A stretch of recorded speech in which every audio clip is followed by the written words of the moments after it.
കാർഷിക വൃത്തിയിൽ നിന്നുള്ള വരുമാനം വർദ്ധിപ്പിച്ച് കർഷകരെ കൃഷിയിടത്തിൽ നിലനിർത്തുന്നതിന് കാർഷിക മേഖലയിൽ വ്യാവസായിക അടിത്തറ പാകേണ്ടത് അനിവാര്യമാണ്.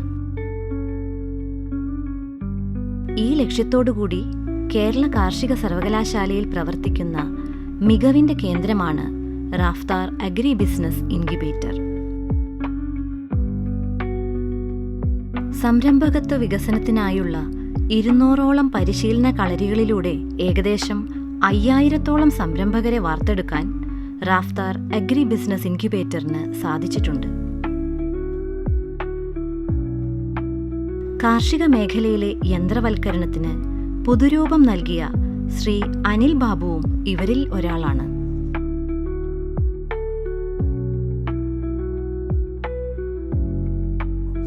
എല്ലാവർക്കും നമസ്കാരം. കേരള കാർഷിക സർവകലാശാല അഗ്രി ബിസിനസ് ഇൻക്യുബേഷൻ സെന്റർ കാർഷിക മേഖലയിലുള്ള സംരംഭകരെയും കർഷകരെയും സംരംഭകരാക്കാൻ വേണ്ടി നിരവധി കാര്യങ്ങളാണ് ചെയ്തു വരുന്നത്.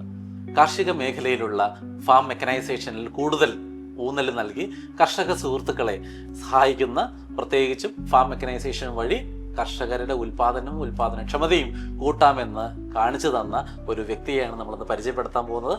സ്വാഗതം. കർഷകർ ഇന്ന് അനുഭവിക്കുന്ന നിരവധി ബുദ്ധിമുട്ടുകൾ നമുക്കറിയാം, അല്ലേ? അപ്പോൾ ഈ മേഖലയിലേക്ക് തിരഞ്ഞെടുക്കാനുള്ള കാരണം എന്താണ്? നമ്മളിപ്പോൾ കൃഷി ഇടത്തിലുണ്ടാകുന്ന ബുദ്ധിമുട്ടുകൾ നമുക്കറിയാം. അപ്പോൾ കർഷകരെ നമ്മൾ രക്ഷപ്പെടുത്തണമെന്നോ അല്ലെങ്കിൽ കർഷകരെ സഹായിക്കണം എന്നുള്ള മനോഭാവമാണോ? നമ്മൾ മെക്കാനിക്കൽ എഞ്ചിനീയറിംഗ് ആയിട്ടുള്ള ബാക്ക്ഗ്രൗണ്ടുള്ള അനിൽ ഈ മേഖലയിലേക്ക് കടന്നു വരാനുള്ള പ്രധാനപ്പെട്ട കാരണം എന്താണ്? ഏറ്റവും പ്രധാനപ്പെട്ട കാരണം കൃഷിയെ സ്നേഹിക്കുന്നു, അങ്ങനെ ഒരു മനസ്സ് നേരത്തെ ഉണ്ടായിരുന്നു എന്നുള്ളത് കൊണ്ടാണ് ഗൾഫിലെ ജോലി രാജിവെച്ച് ഇങ്ങനെ ഒരു സംരംഭം തുടങ്ങിയത്. അതെന്തുകൊണ്ട് ഇത്ര നേരത്തെ തുടങ്ങിയെന്ന് വെച്ചാൽ, മുൻകൂട്ടി നേരത്തെ ഒരു കാലഘട്ടം വരെ ഗൾഫിൽ ജോലി ചെയ്തിട്ട് ഒരുപാട് പ്രായമായിട്ട് ഇവിടെ ഒന്ന് തുടങ്ങിക്കഴിഞ്ഞാൽ അതിൻ്റെ ഗുണഫലം അനുഭവിക്കാൻ ബുദ്ധിമുട്ട് വരും എന്നുള്ളതുകൊണ്ടാണ് കുറച്ച് നേരത്തെ തന്നെ ഗൾഫിലെ ജോലിയെല്ലാം നിർത്തി നാട്ടിൽ വന്ന് ഇങ്ങനൊരു സംരംഭം തുടങ്ങാനായിട്ട് ആലോചിച്ചത്. അപ്പോൾ ഇന്ന് പ്രധാനമായിട്ടും നമുക്കറിയാം കാർഷിക മേഖലയിലുള്ള മെക്കനൈസേഷനിൽ നിരവധി സാധ്യതകളാണുള്ളത്. ഏതെല്ലാം മേഖലയിലാണ് ശരിക്കും ഈ പ്രധാനമായിട്ടും ഏതൊക്കെ മെക്കനൈസേഷൻ മെഷീനറിയാണ് ഉപയോഗിക്കുന്നത്? എങ്ങനെയാണ് കർഷകരെ സഹായിക്കുന്നത്? ഞാൻ ഏറ്റവും ആദ്യം മെഷീനറികൾ ഉണ്ടാക്കിയത് എൻ്റെ സ്വന്തം ആവശ്യത്തിനാണെങ്കിലും പിന്നീട് അത് പുറത്ത് കർഷകർക്ക് അതിൻ്റെ ആവശ്യകത തിരിച്ചറിഞ്ഞ് അവർക്ക് കൂടി വേണ്ടി കാർഷിക മെഷീൻ ഉപയോഗിച്ച് കൃഷി ചെയ്തു കൊടുക്കലാണ് ഇപ്പോൾ ചെയ്തുകൊണ്ടിരിക്കുന്നത്.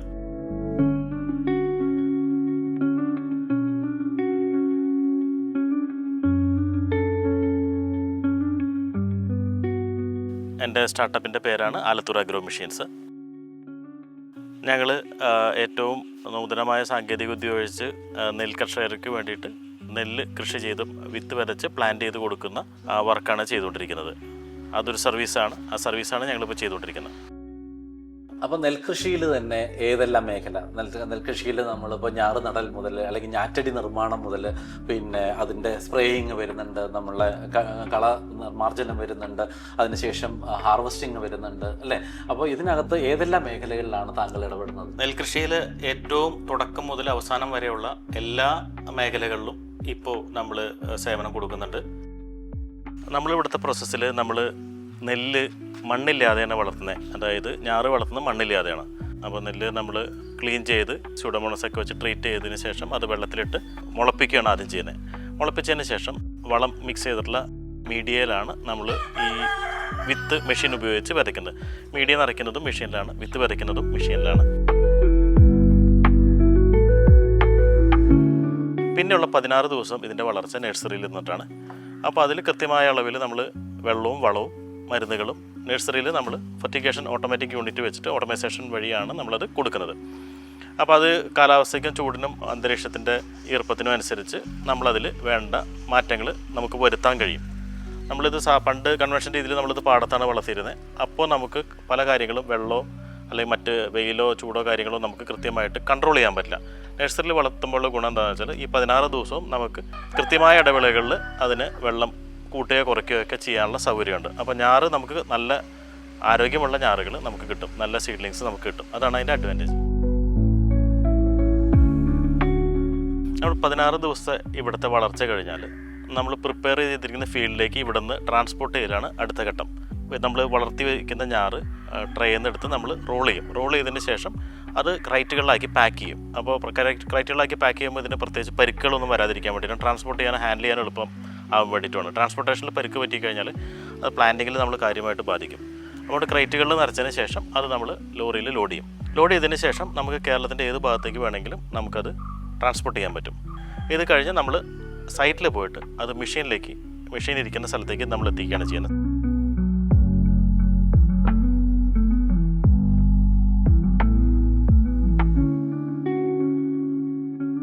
അവിടെ നിന്ന് നമ്മൾ ഈ റോള് നിവർത്തി വീണ്ടും മെഷീനിൽ വെച്ചതിന് ശേഷം പിന്നെ അവിടെ നിന്ന് മെഷീനാണ് പ്ലാന്റ് ചെയ്യുന്നത്.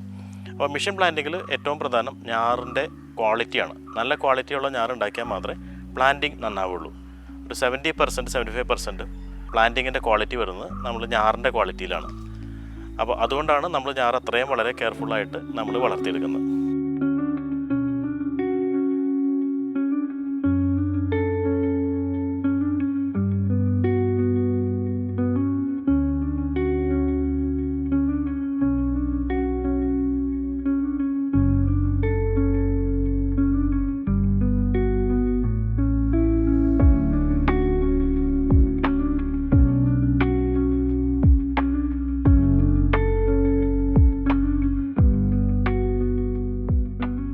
നമുക്കറിയാം കേരളത്തിൽ ഇപ്പോൾ നിരവധി കർഷകരായിട്ടുണ്ട്. അതുമാതിരി നമുക്ക് കർഷക കൂട്ടങ്ങൾ നമുക്കറിയാം. ഇപ്പോൾ ഫാമർ പ്രൊഡ്യൂസർ ഓർഗനൈസേഷൻ നിരവധി വരുന്നത്. അപ്പോൾ താങ്കളെ കോണ്ടാക്ട് ചെയ്യുന്ന അല്ലെങ്കിൽ വരുന്ന ആളുകൾ ഈ മെക്കനൈസേഷൻ ആവശ്യമുണ്ടെന്ന് പറഞ്ഞു വരുന്നത് ഒറ്റയ്ക്കുള്ള കർഷകരാണോ അതോ ഈ FPO ഉള്ള കൂട്ടായ്മകളാണോ? നമ്മൾ FPO ഉള്ള കൂട്ടായ്മകൾ മെക്കനൈസേഷനിലേക്ക് എന്തുമാത്രം വന്നിട്ടുണ്ടെന്നും കൂടി അറിയാനുള്ള എനിക്കൊരാഗ്രഹമുണ്ട്. അതുകൊണ്ടാണ് ഞാൻ ചോദിച്ചത്. ഇപ്പം നിലവിൽ കർഷക സംഘങ്ങളാണ് ഏറ്റവും കൂടുതൽ നമ്മൾ ബന്ധപ്പെടുന്നത്.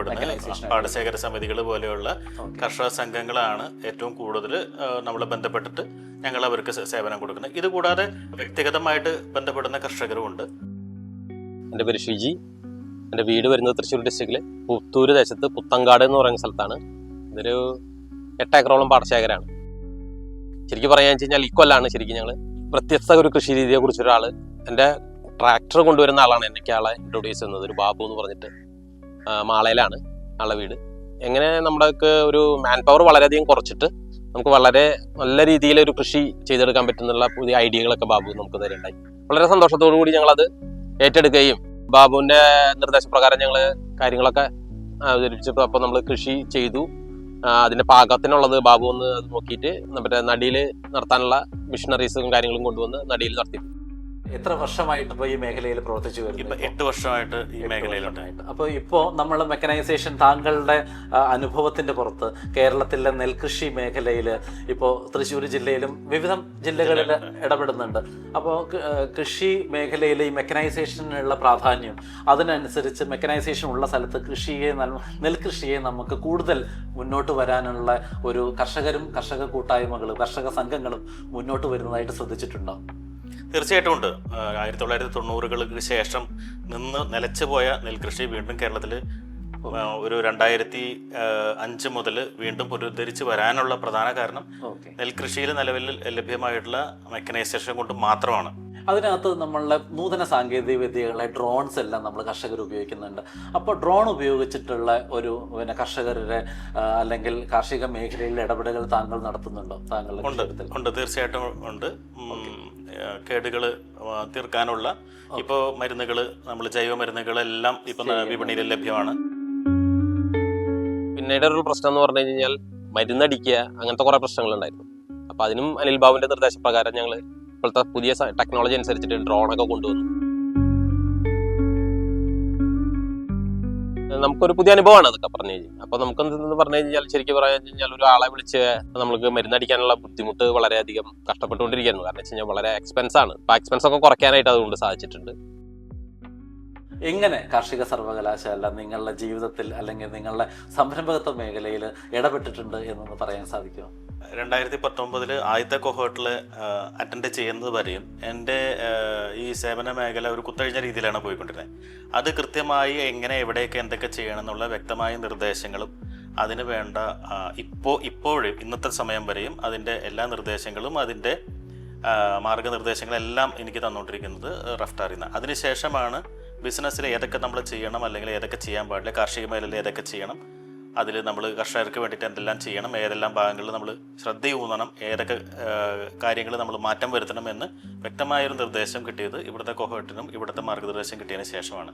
എന്തായാലും കേരള കാർഷിക സർവകലാശാല Raftaar agri business incubation centre കാർഷിക മേഖലയിലുള്ള ഇടപെടലുകളും കാർഷിക മേഖലയിൽ അല്ലെങ്കിൽ വർക്ക് ചെയ്യുന്ന നമ്മളെ കർഷക സുഹൃത്തുക്കൾക്കും ഒരു അത്താണിയായിട്ട് പ്രവർത്തിച്ചു വരുന്നുണ്ട് എന്നുള്ളതിനുള്ള ഒരു ദൃഷ്ടാന്തം മാത്രമാണ് നിങ്ങൾക്ക് മുന്നിൽ വെച്ചിട്ടുള്ളത്. ഇത്തരത്തിലുള്ള നിരവധി കർഷക സുഹൃത്തുക്കളും അല്ലെങ്കിൽ കാർഷിക മേഖലയിൽ നൂതനമായിട്ടുള്ള ആശയങ്ങളിൽ ഊന്നിയിട്ടുള്ള അഗ്രി സ്റ്റാർട്ടപ്പുകളെയാണ് റാഫ്റ്റാറിൻ്റെ ഭാഗമായിട്ട് വാർത്തെടുത്തിട്ടുള്ളത്.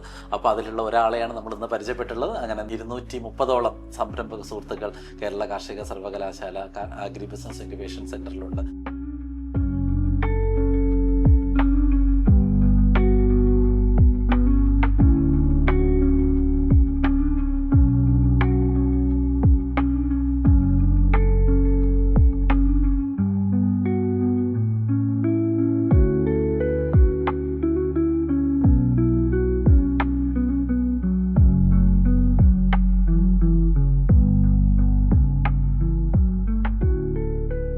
ഇത്തരത്തിലുള്ള നൂതനമായിട്ടുള്ള പ്രവണതകൾ, നൂതനമായുള്ള ആശയങ്ങളിൽ ഊന്നിയിട്ടുള്ള സംരംഭകരെ നമുക്ക് തീർച്ചയായിട്ടും കാർഷിക മേഖലയിലും കർഷകർക്കും കൃഷിയെ നമ്മുടെ കൂട്ടത്തിൽ തന്നെ നിലനിർത്തുന്നതിനും ആവശ്യമാണ്.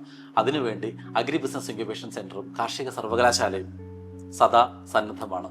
ഇതോടുകൂടി ഇന്ന് നമ്മളെ ഈ സെഷൻ അവസാനിപ്പിക്കുകയാണ്. നന്ദി, നമസ്കാരം.